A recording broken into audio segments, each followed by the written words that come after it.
I'm Melissa. And I'm Lisa. We're realtors in the Shenandoah Valley. We love where we live and we love what we do, and we cannot wait to show you. Welcome to the channel.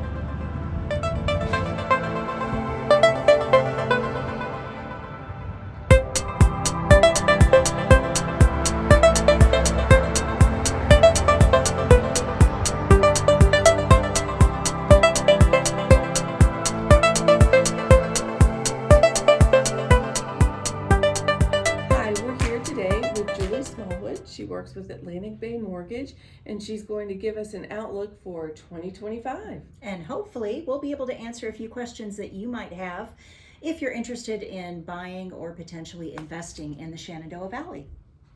So thanks for seeing us today, Julie. Thanks for having me. Looking forward to have a conversation. I And know. of course, snacks are going to be involved. There you go. A little bit later.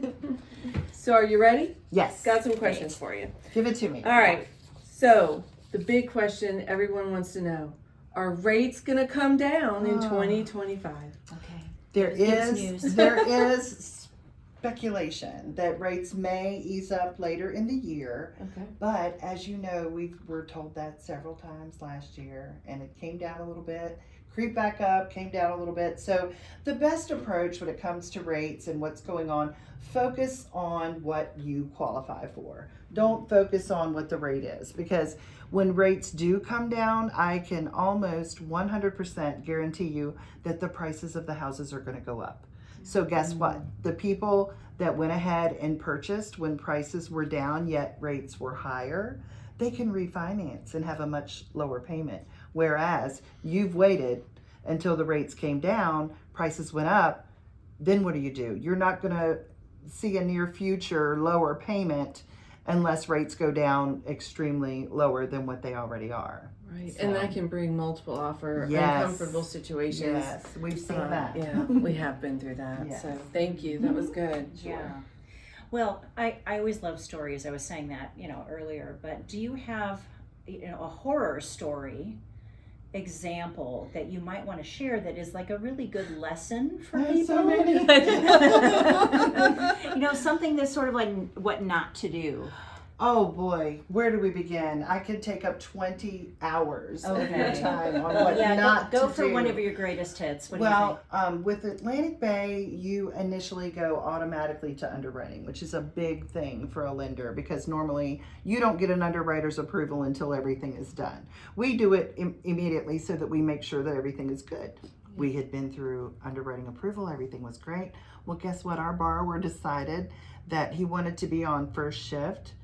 By doing that, he lost, what was it? $1 It was an almost hour or $2 something? an hour. So there goes your approval.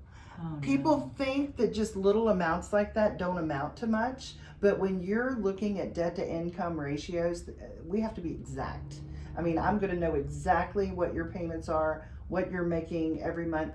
So if you quit your job and want to buy a house, or if you change your job description, it can really affect things. For instance, if you're a full-time employer and then they want you to go to a commission job, forget it. You're not going to be able to do anything for 2 years. The history of everything, pretty much when it comes to credit, assets, anything like that, you want a 2-year history of where your income is coming from. You want a 2-year history of where you've lived, prove that you can make the house payment. Right. And some loans even go as far as we have to document and show their rent being paid for the last 12 months. Because, that I have had that happen where when we got the information from the landlord, they were making late rent payments. If you can't pay rent, you probably are not going to be able to make a mortgage payment. All right, Julie. So how much money does a buyer need to buy a house? None. Like it. Could you repeat that? I know. There are so many different loan programs out there. But just the traditional, conventional loan, a first-time home buyer can put as little as 3%. A person that already owns a home can put as little as long as they meet the qualifications, which can be income, or whatever. They do not have to be a first-time home buyer to put the 3% down. That varies, so I won't even get into that. FHA, however, their smallest amount is 3.5%. And the cool thing about both of those, as well as VA and USDA, they work with Virginia Housing for us. And for instance, the 3% that you would have to put down out of pocket, you can do a 97% conventional loan. Virginia Housing will give you the 3% to put down. And the kicker on that one is Piedmont Housing right now, if you're in the correct income limit, I can get you 1 point at no cost off of your rate. I closed one this morning at 5.75%, no cost to the borrower. Those mortgages. Sure. But you know, there's so much stigma out there. You've got to have 20%. I don't have 20% saved up. You do not have to. So in some programs, you can even get the seller to pay your closing costs. So you could actually come buy a home, and at the closing table, bring nothing. That's So nice. no down payment or closing costs, depending Really on good. how the loan is structured and what you qualify for. Like I said, it's different for everyone.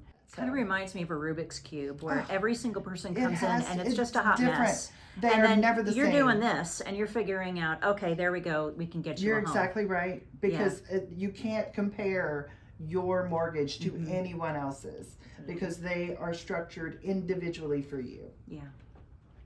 So what one qualifies for, the other one may not. This is so true. Absolutely. That's Well, great. we have one more question for you, and it's a big one. And I think because we've been working very intensely, we have earned some cupcakes. Oh, did I see chocolate?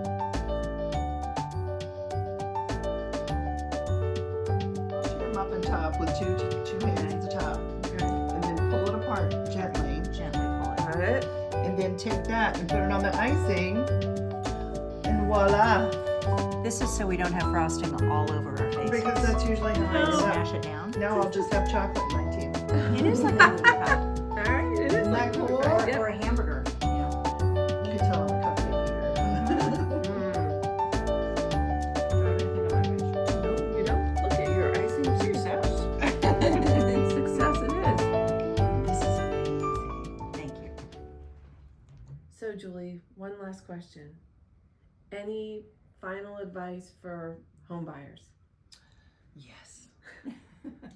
To me, the number one thing, if one of my children were to want to buy a house right now, if they were in another state and not in Virginia and didn't use me, please find a local lender, because your local lender is going to know all about that area, because there's so many things in a loan program. So, I mean, you want to make sure that they're being handheld and Yes. walked through Yeah. the process.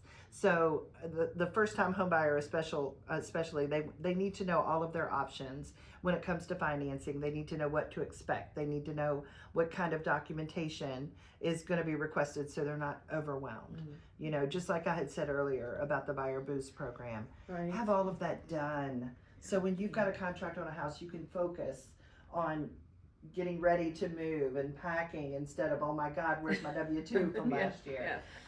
So little things like that, you just want them to feel confident. And that's my biggest thing, especially with first-time home buyers. I want them to feel educated, and I want them to go into buying a home feeling like I know what I'm getting myself into. I know what this payment's going to be. I feel confident in everything, and they know that they have a person that's helping them and holding their hands the entire way.